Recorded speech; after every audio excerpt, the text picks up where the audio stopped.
Hello everyone, I am Priya and welcome back to Management Plus. In this video lecture, we will discuss about acceptance, like its meaning, essentials of a valid acceptance, time of revocation and its rejection. मैंने contract act के बहुत से videos upload किए अपने इस channel पे. अगर आपने अभी तक नहीं देखा तो उसका लिंक मैं आई बटन और डिस्क्रिप्शन दोनों में दे दूंगी, आप वहां से देख लीजिएगा. और हाँ, अगर चैनल पे नए आए हैं तो सब्सक्राइब जरूर कीजिएगा, ऐसे ही और भी बहुत सी वीडियोस को देखने के लिए. चलो फिर आज का लेसन शुरू करते हैं. चलो सबसे पहले मीनिंग देख लेते हैं, जो कि section 2 subsection B of Indian contract act 1872 में दिया गया है. That when the person to whom the proposal has been made signifies his assent thereto, the offer is said to be accepted. Thus, the proposal when accepted become a promise. Section 2 subsection B कहता है कि जब किसी भी person को proposal दिया जा रहा है और वो उस प्रपोजल को अपना एसेंट दे देता है, दैट मीन्स कि वो प्रपोजल क्या हो गया, एक्सेप्ट हो गया. एसेंट का मतलब कंसेंट होता है. अगर किसी को कोई ऑफर दिया जा रहा है और वो उस ऑफर को स्वीकार कर ले, अपना कंसेंट दे दे उस ऑफर को, दैट मीन्स कि उस पर्सन ने उस ऑफर को एक्सेप्ट कर लिया गया है. और जैसे ही प्रपोजल एक्सेप्ट हो जाता है, ऑफर एक्सेप्ट हो जाता है, तो वो क्या बन जाता है, प्रॉमिस बन जाता है. जैसे एग्जांपल ले लीजिए, Anita offers to buy Priya's car for ₹10 lakh and Priya accept such an offer. Now this become a promise. Anita क्या ऑफर देती है प्रिया को कि भाई मैं तुम्हारे कार को 10 लाख रुपए में खरीद लूंगी, क्या तुम्हें मंजूर है, ये ऑफर देती है अनीता. प्रिया क्या करती है, उसको एक्सेप्ट कर लेती है इस ऑफर को. जैसे ही इस ऑफर को प्रिया एक्सेप्ट कर लेती है तो ये कंप्लीटली क्या बन गया, एक प्रॉमिस बन गया कि हाँ भाई अनीता प्रिया के कार को खरीदेगी, वो भी 10 लाख रुपए में. देखो देख लेते हैं essentials of a valid acceptance. First है, it must be given by the offeree. एक ऑफर एक्सेप्ट कौन कर सकता है, वही पर्सन एक्सेप्ट कर सकता है जिसको कि ऑफर किया गया हो, है ना. ये दूसरा कोई भी पर्सन तब तक इस ऑफर को एक्सेप्ट नहीं कर सकता जब तक कि जो ऑफर देने वाला है उसका कंसेंट ना हो. अगर कोई दूसरा ऑफर के कंसेंट के अलावा अटेम्प्ट करता है इसको एक्सेप्ट करने का, तो वहां पे कोई भी कॉन्ट्रैक्ट नहीं होगा दोनों ही पार्टीज के बीच. अब एग्जांपल देख लीजिए, अगर ए जो है वो अपने बिजनेस को बी को बेच देता है, लेकिन इस बारे में अपने कस्टमर्स को कोई भी नोटिस नहीं देता कि हाँ भाई मैं अपने बिजनेस को बेच रहा हूँ. जे जो कि उसका कस्टमर है वो एक ऑर्डर प्लेस करता है कुछ गुड्स के सप्लाई का, ठीक है. क्योंकि जे उसका कस्टमर है, उसको कोई पता नहीं है, तो वो जो मालिक है ए, उसी को जानता है कि इस बिजनेस का मालिक है, तो ए के नाम से एक लेटर लिखता है और ऑर्डर को प्लेस कर देता है. अब क्योंकि ए तो बिजनेस अपना बी को बेच चुका है, तो ए के जगह पे वो जो ऑर्डर है वो किसको मिलता है, बी को वो ऑर्डर रिसीव हो जाता है और बी उस ऑर्डर को एग्जीक्यूट भी कर देता है.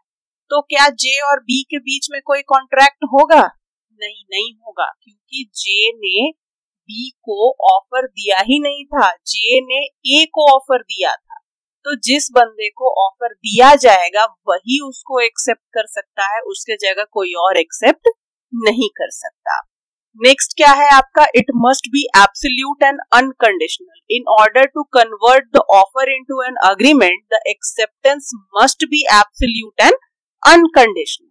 If the offeree imposes any conditions in his acceptance, it is not a valid acceptance but a counter offer. देखिए मैंने पहले वीडियो में कहा था कि ऑफर कंडीशनल हो सकता है, लेकिन एक्सेप्टेंस कभी भी कंडीशनल नहीं होता, बिल्कुल ही एब्सोल्यूट होना चाहिए, कोई कंडीशंस नहीं होने चाहिए एक्सेप्टेंस में.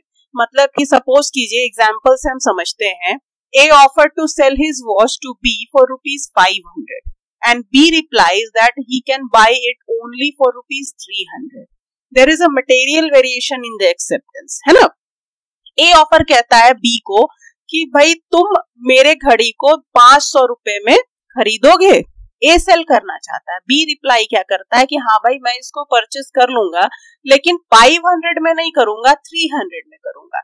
A का क्या ऑफर था कि मेरी घड़ी खरीद लो 500 रुपए में. तो बी को क्या कहना चाहिए था, हाँ भाई मैं तुम्हारी घड़ी खरीदूंगा, जितने में तुम बोल रहे हो उतने में ही खरीदूंगा, क्योंकि एक्सेप्टेंस में तो कोई कंडीशन आप लगा नहीं सकते हो. लेकिन बी क्या कर रहा है, यहाँ पे कंडीशन लगा रहा है, भाई तुम 500 में बोल रहे हो लेकिन मैं 500 में नहीं, इसको 300 में खरीदूंगा. तो कहीं ना कहीं क्या हो रहा है, बी ए के ऑफर के बदले दूसरा ऑफर दे रहा है. मींस कि यहाँ पे एक्सेप्ट वो नहीं कर रहा है बल्कि काउंटर ऑफर दे रहा है। हमने ऑफर में पढ़ा था ना, काउंटर ऑफर क्या होता है कि एक आदमी ऑफर दे रहा है और उसके बदले दूसरा आदमी भी उसके ऊपर ऑफर दे रहा है। दैट मींस कि एक क्या हो रहा है, काउंटर ऑफर हो रहा है। तो यहाँ पे एक्सेप्टेंस नहीं हो रहा है। क्यों? क्योंकि दूसरी पार्टी जो है एक्सेप्टेंस के बदले कोई कंडीशन लगा रही है। तो एक्सेप्टेंस जो होना चाहिए वो कैसा होना चाहिए, अनकंडीशनल होना चाहिए, यानी सामने वाली पार्टी बिल्कुल पूरी तरीके से एक्सेप्ट करे। जो ऑफर दिया गया है, जो टर्म्स पे ऑफर दिया गया है, उसको एज इट इज एक्सेप्ट करे, ना कि बदले में कोई कंडीशन लगाए। अगर कंडीशन लगाएगा तो वो एक्सेप्टेंस नहीं कहलाएगा, काउंटर ऑफर कहलाएगा। चलिए नेक्स्ट है, it must be in prescribed manner. If the offerer in his offer has prescribed any particular manner of acceptance, it must be given according to all that particular manner.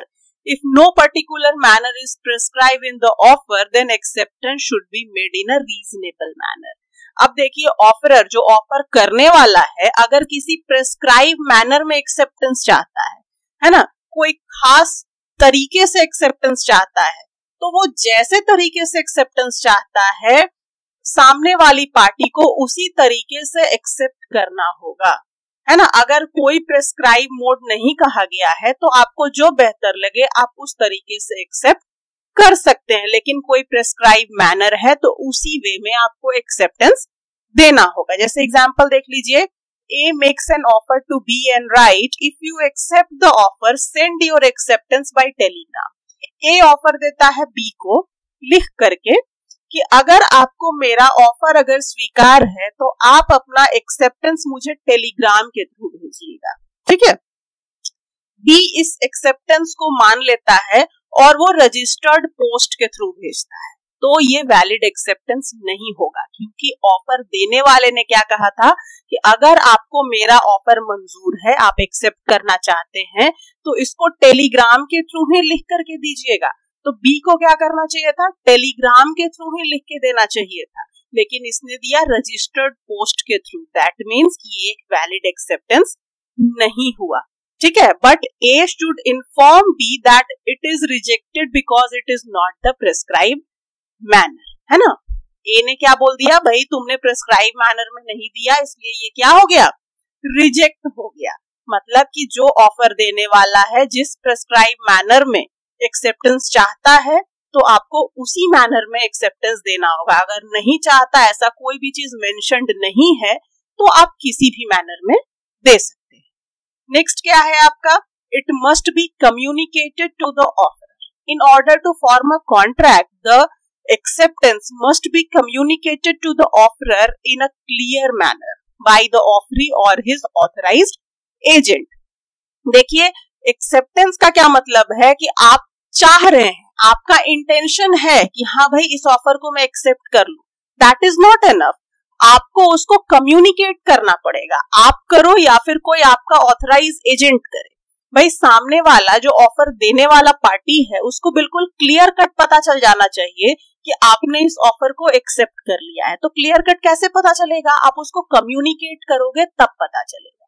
जैसे example देखते हैं, A proposes by letter to purchase B's house. A क्या करता है, एक letter लिखता है, भाई ऑफर देता है कि बी मैं तुम्हारे घर को खरीदना चाहता हूँ। ए ऑफर दिया बी को, बी का इंटेंशन है कि वो उस घर को सेल कर दे ए को, है ना, वो चाहता है ए को बेचना, लेकिन कोई रिप्लाई नहीं देता है और ए के जगह पे सी को बेच देता है।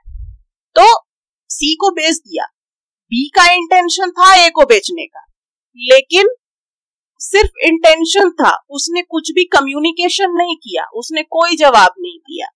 तो ए जो है वो कोई भी लीगल रेमेडी नहीं ले सकता बी के अगेंस्ट। क्यों नहीं ले सकता, क्योंकि उसका इंटेंशन था, उसने कम्युनिकेट नहीं किया था, तो लीगली ये एक वैलिड एक्सेप्टेंस था ही नहीं, तो कोई लीगल रेमेडी लेने की जरूरत है ही नहीं। तो वैलिड एक्सेप्टेंस तभी होगा जब जिसको ऑफर दिया जा रहा है वो कम्युनिकेट करेगा, चाहे रिटन वे में करे, ओरल वे में करे या फिर एक्शन से करे, किसी वे में कम्युनिकेट करके ऑफरर को बताए कि हाँ मैंने आपकी ऑफर को एक्सेप्ट कर लिया है। अदरवाइज वो एक्सेप्टेंस नहीं माना जाए। चलो नेक्स्ट पॉइंट हमारा है इट मे बी एक्सप्रेस्ड और इम्प्लाइड।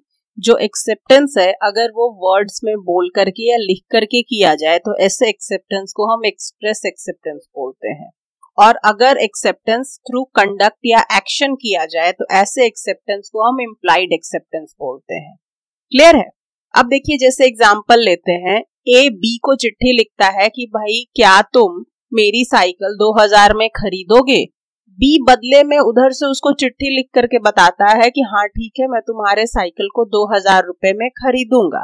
तो ये जो एक्सेप्टेंस जो प्रॉमिस हो रहा है ए और बी के बीच में, बी का जो एक्सेप्टेंस है ये कैसा एक्सेप्टेंस है? एक्सप्रेस एक्सेप्टेंस है। वहीं पे अगर ए और बी दोनों फोन पे बात कर रहे होते और ए फोन पे बोलता कि भाई क्या तुम 2000 में मेरी साइकिल खरीदेगा, तो बी अगर कहता कि हाँ भाई ठीक है मैं तैयार हूं तुम्हारी साइकिल 2000 में खरीदने के लिए, तो ये क्या था? हमारा ओरल कम्युनिकेशन दोनों के बीच में हो रहा था, तो भी ये क्या होता?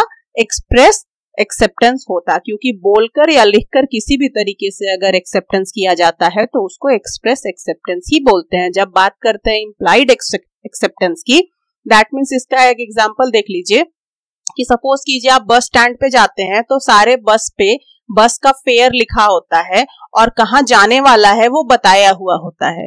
तो आप सोचते हो मुझे दिल्ली जाना है, दिल्ली का भाड़ा किराया लिखा हुआ है और ये बोर्ड लगा हुआ है कि ये बस दिल्ली जाती है, तो आप क्या करोगे? आप जाकर के ड्राइवर से बात करोगे कि भाई मैं तुम्हें इतने रुपए दूंगा, क्या तुम मुझे दिल्ली छोड़ोगे? ऐसा तो नहीं होता है ना। आप जाते हो, बस पे बैठ जाते हो, टिकट काटने वाला आता है, टिकट उसको पैसे देते हो, टिकट करवाते हो और जाकर के दिल्ली चले जाते हो।